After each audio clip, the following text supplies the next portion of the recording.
Superhero Day 2. Sharon is up before me. Not just up. Up. I hear the fridge door open and close like she's lived here for years. A drawer slides out. Something clinks. A cabinet shuts too hard, and then there's this pause. Like she's waiting to see if I'm awake. I don't move. I'm still flat on my back staring at my ceiling, letting my eyes adjust to the morning that isn't really morning yet. My phone is on the nightstand. No notifications. Just the dim glow of the time. I don't pick it up. I don't want anything new yet. And the smell hits. Not coffee first. Food. Something warm. Pancakes. Eggs. That sweet batter smell that makes no sense in my apartment. In my life. At this hour.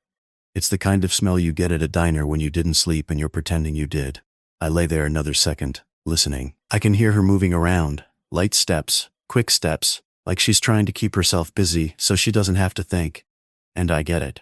Because if I stop moving, I start thinking. So I finally sit up, and my hand reminds me of last night. It isn't a sharp pain. It's a dull one. A soreness that sits under the skin like it's proud of itself. The bruising is starting to show more now that the adrenaline is gone. It's not dramatic. It's just there. Like evidence. I swing my legs out of bed, pull on a shirt, and walk out. The kitchen looks different.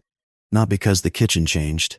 Because someone is trying in it. Sharon is at my counter like she belongs there. Her hair is a little messy, not in a cute way, in a real way. She's wearing one of my hoodies. And it hangs off her like she didn't plan it, like she just needed something big enough to feel like armor. She has plates out, plural. There's eggs, pancakes, and she even found syrup. I don't remember buying syrup. But there it is. She found it. I stand there in the doorway for a second like I'm walking into someone else's life. She looks up and smiles like she's trying to prove something to herself.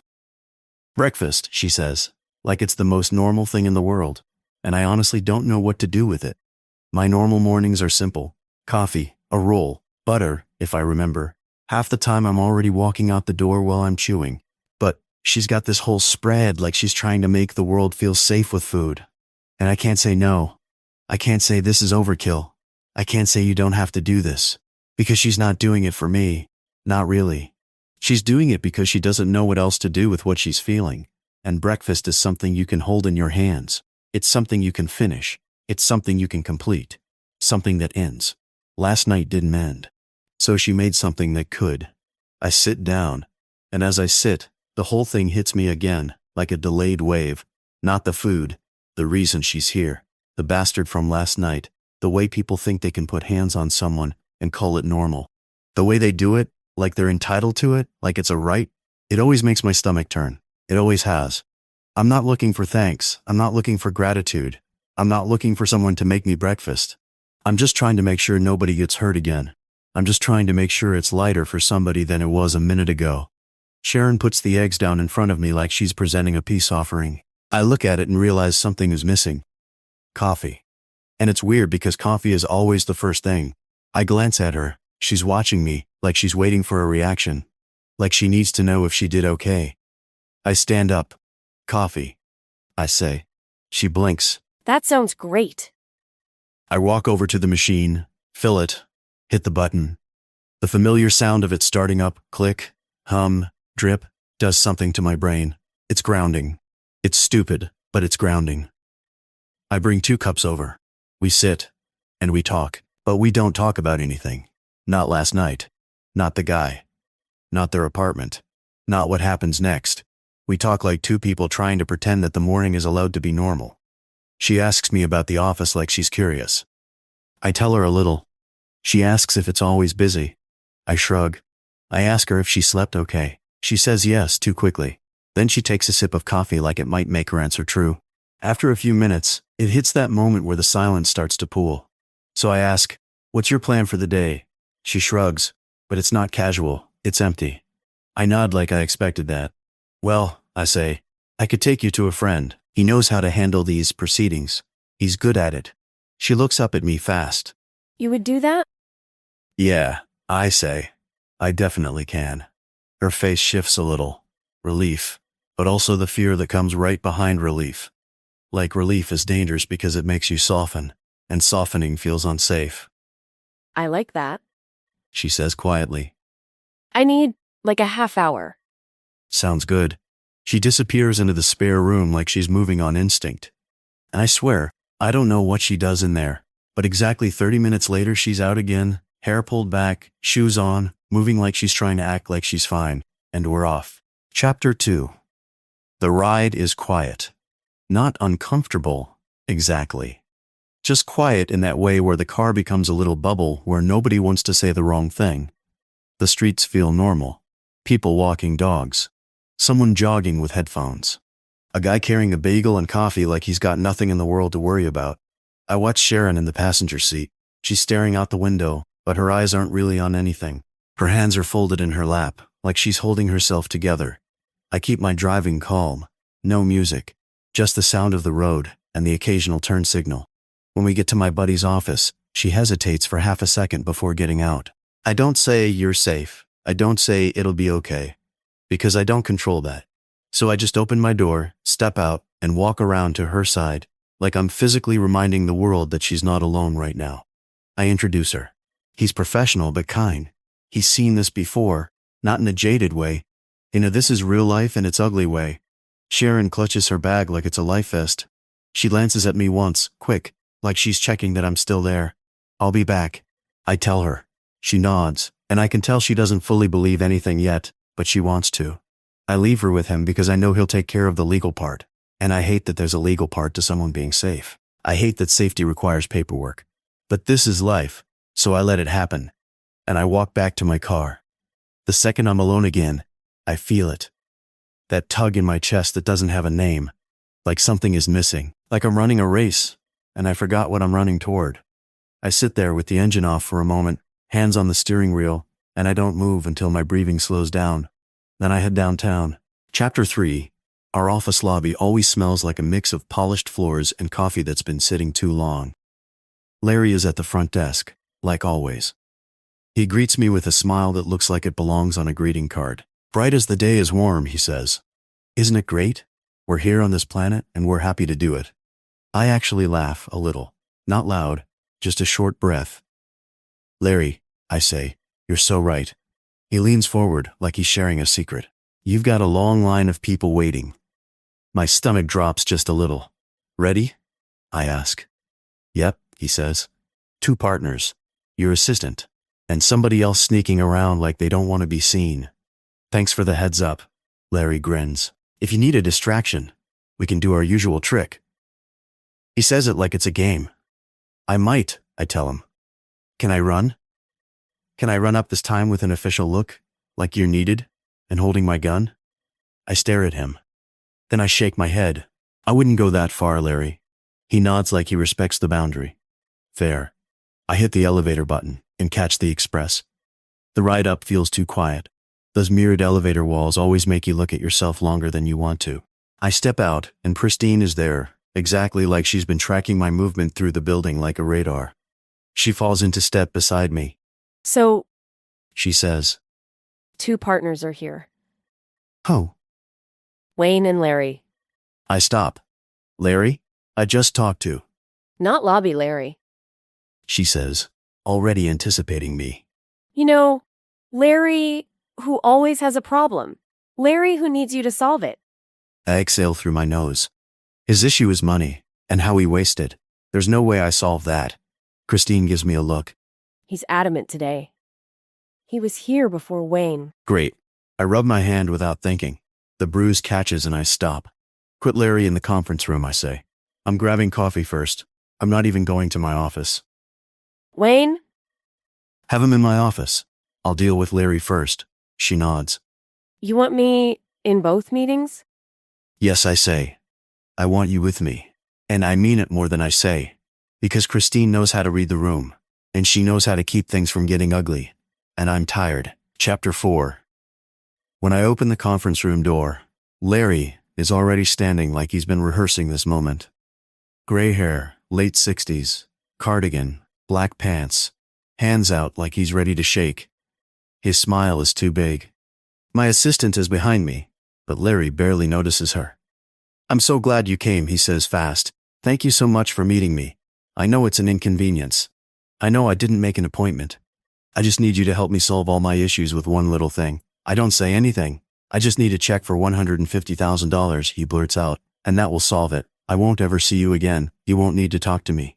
That's it. He's talking like he's trying to outrun silence. He keeps going. He talks about deals. He talks about it being for the children. He talks about how it's not that big a deal for me. He talks about leverage, his car, his credit, his life. I stay quiet, not because I don't have thoughts, because I do, a lot. But I can see his hands, the twitching, the pen, the way his eyes jump like he's waiting for me to explode. He needs to empty himself before anything can even be said. So I let him. I sit down slowly. Christine sits too.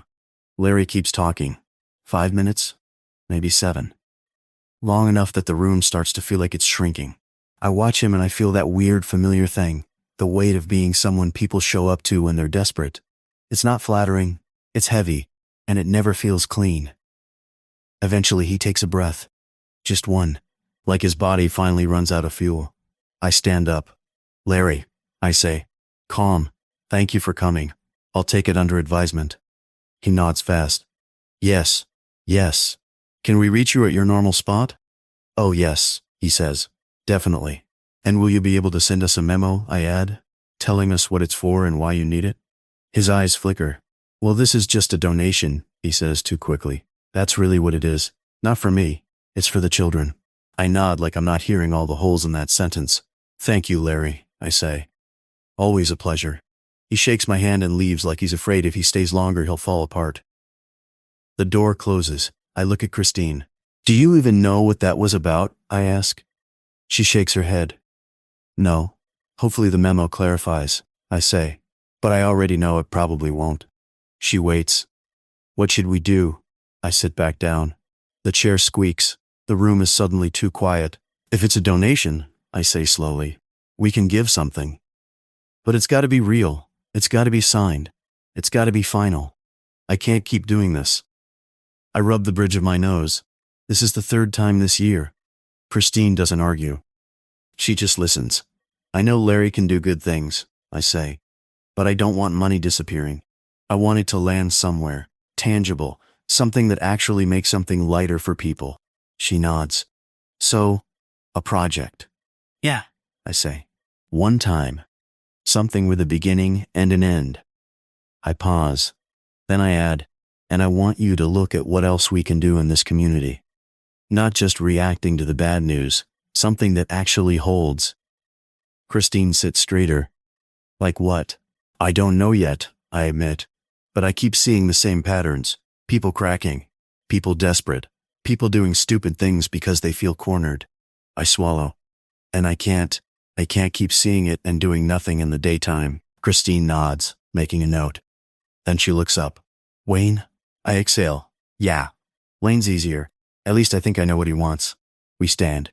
And as we walk down the hall, the building hums around us. Phones ringing, printers, muffled voices. Like life doesn't care what anyone is carrying. Chapter 5. Monica almost runs straight into me. She stops hard, clutching a pile of papers like she's trying not to drop her whole life in the hallway. Oh my God. Sorry. I'm so sorry. It's okay, I say. Monica, where are you running to? Her eyes are wide. We've got this new client coming in. He's got this idea. Like a big idea. A community park. A park? I repeat because it catches me off guard. Yes. She says, words spilling. 3 buildings. Knock 'em down. Make a park. A stage for events. A playground. A space that actually feels like something good. He's young, like mid-20s, fresh out of college. He saw these buildings going into foreclosure and he's like, why not turn it into something that matters? I stare at her, not because I'm impressed by the logistics, because for a second, I can actually see it. A place that's open, a place that's safe, a place that isn't built on fear. When are you meeting with him? I ask. In about 30 minutes. She says. Downstairs. Bring him up, I say immediately. Conference room. Her mouth opens. Really? Really, I say. Her whole face lights up like she didn't expect anyone to take her seriously. I'll see if someone can join you, I add. And I want to be there. She nods fast. Okay, thank you. She runs off again, papers bouncing against her chest. I turn to Christine. Make sure I'm in that meeting, I say. She's already writing it down. I'll clear your calendar. And Wayne? She asks. I exhale. Yeah, Wayne. We keep walking, but my mind is already half in that park meeting. Because it feels like something that could actually hold. Something that lasts. And those don't come around often. Chapter 6. Downstairs, in the lobby. A homeless guy is moving along the sidewalk, stopping people as they pass. Not aggressive, just worn, asking. Most people pretend they don't see him. The way they always do. Eyes forward, speed up, busy. Lobby Larry sees him. And Larry doesn't hesitate. He gets up from behind the desk like he's been waiting for a reason. He walks right over to the guy and says, "Do you need something to eat?" The guy blinks like he didn't expect a human voice. "Yes, sir," he says. "Yes, sir, please. I could use something." Larry nods. "Come here." He guides him into the side of the lobby, to a little table that barely gets used. He sits him down like it's normal. "Wait here a second," Larry says. Larry goes to the kitchen, comes back with a sandwich and a coffee, sets it down like he's placing something sacred. "Please eat," Larry says. "Take your time. No rush. It's warm in here."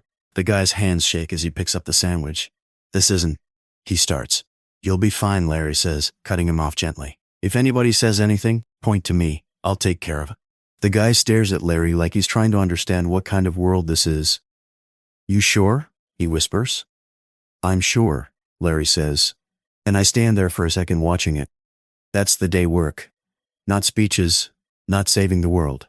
Just one person making another person's next 10 minutes a little less brutal. And it costs Larry nothing but attention. But attention is still something. Chapter 7. The day becomes a blur. One meeting after another. One problem after another. People pulling me into corners like I'm a solution dispenser. I try to stay present. I try to listen. I try to make things lighter where I can. Wayne's meeting is what I expected. Numbers, worry, pressure, the usual. But I get through it. The best meeting is Monica's.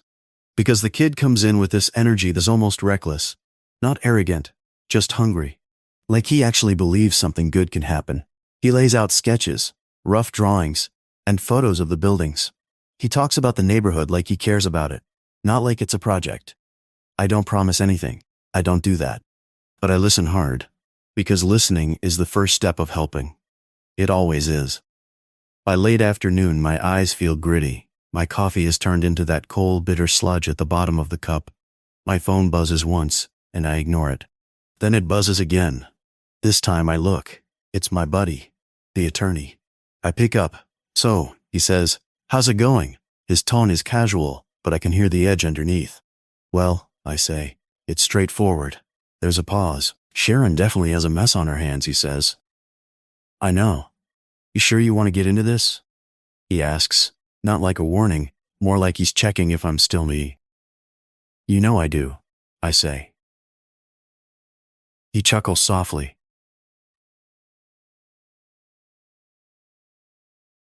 "You and the Good Samaritan thing. It's the usual retainer," I say.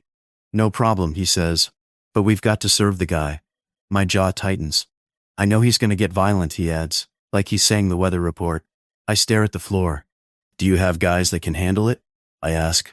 "I always do," he says. "I'll take care of everything on our side." I exhale, slow. "Sharon's got some clothes," he says. "She's all set." "Are you taking her back, or do I need to find her a place?"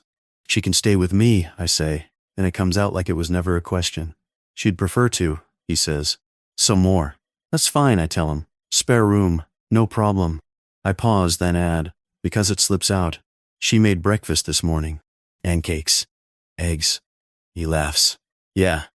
She's thankful. That's how she shows it." "I couldn't eat half of it, I admit." He's quiet for a second.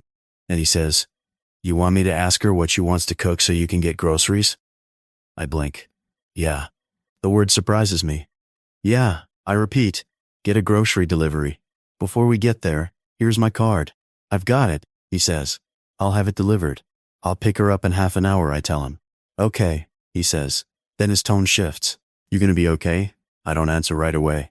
Because the honest answer is, I don't know. Just a rough day, I say finally. One really good idea I'm trying to mull over before I go home. All right, he says. Coffee tomorrow if you need. Oh, you know I will, I say. We hang up, and I sit there staring at my phone like it's heavier than it should be. He's been a good friend for a long time. We've done a lot of good things in the community together. Not like this with Sharon, but other things. Quiet things. The kind of things that don't get noticed until they aren't there anymore. And now this park idea is sitting in my head like a weight. It's $1 million, and it's not the money. It's never the money. It's what money does to people. The way it makes them reach. The way it makes them assume. The way it makes them feel entitled. And I don't blame them for it. Not fully. People are tired. People are cornered. People are missing things they can't name, and they don't know what to do with the whole. I want it to land somewhere real. I want it to hold. I want to walk past it someday and see kids running around and think, yeah, that helped. Not as a trophy. As proof the world can be nudged in a better direction. But doing things in the light isn't the only way. I know that. I've learned that. Because the night is still there. Waiting. And the night doesn't care about good intentions. It just cares about what happens in the next 30 seconds. I lean back in my chair and close my eyes for a moment. There's that feeling again. That missing thing. It's not a thought. It's not a memory. It's just absence. Like I'm building and building and building, and I'm still not getting closer to whatever it is I'm trying to find. I open my eyes. That missing feeling is still there. Quiet. Not going anywhere. Then I stand up, grab my coat, and head to get Sharon. Because she's the part that makes the rest of it possible. And I know that. Even if I don't say it.